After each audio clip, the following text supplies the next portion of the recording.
The ESFP is a practical learner above everything else, and they prefer practical applications and real-world experiences. And although they possess an incredible wealth of information and general knowledge, they still need to have a logical flow for knowledge and to be able to scaffold that and integrate that into existing schemas. They're highly social. The ESFP needs interactions and needs to be physically active in their learning. They're observant and spontaneous, and they value new experiences. They also like to verbally process that information. So they're driven by an educational possibility of using their knowledge to really bring joy to others. 8.5% of the total population is an ESFP, 6.9% are men, and 10.1% are women. When we average those together, we see that 8.5% of our total population is an ESFP.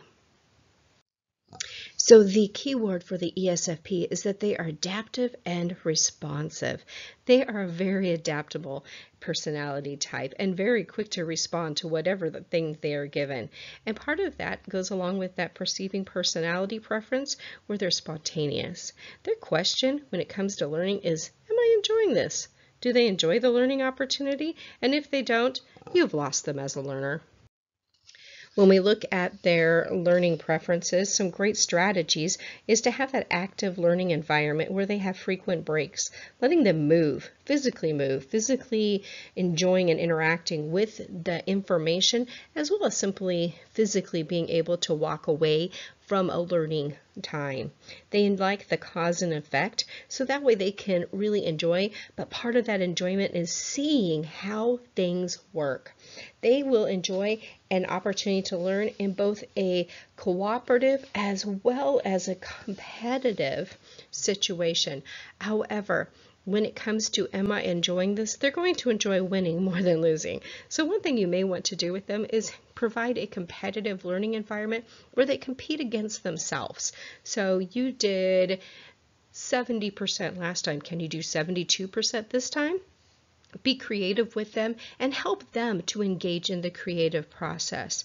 So one thing that you may want to do is to say to them, how would you like to learn? Involve them in the instructional process and in the instructional design of their learning situations. They enjoy discussions because they verbally process, and they're also going to love experiences and that experiential learning.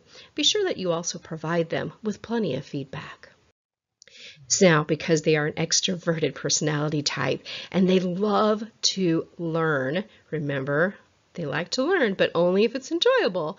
Make sure that you do a variety of instructional strategies, as many as you can, and move quickly because they love that fast pace of instruction. So you're going to want to have group and hands-on opportunities.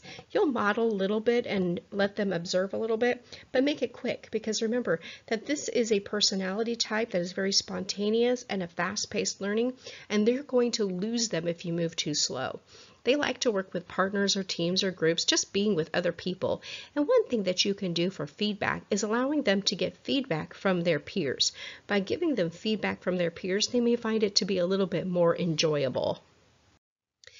Also, that practical application going along with the problem solving, they do enjoy that. They love to have situations where you have an unstructured personality, an unstructured classroom learner, and an unstructured classroom setting. Remember, spontaneity is one of the foundations for that perceiving piece of their preferences.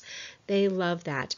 Visuals, teamwork, anything that gives them an opportunity to interact with their learning environment in an active and verbal way is going to intrigue and pull in this learner. Remember, the most important thing for this type of learner is simply, am I enjoying this? Make learning fun for the ESFP.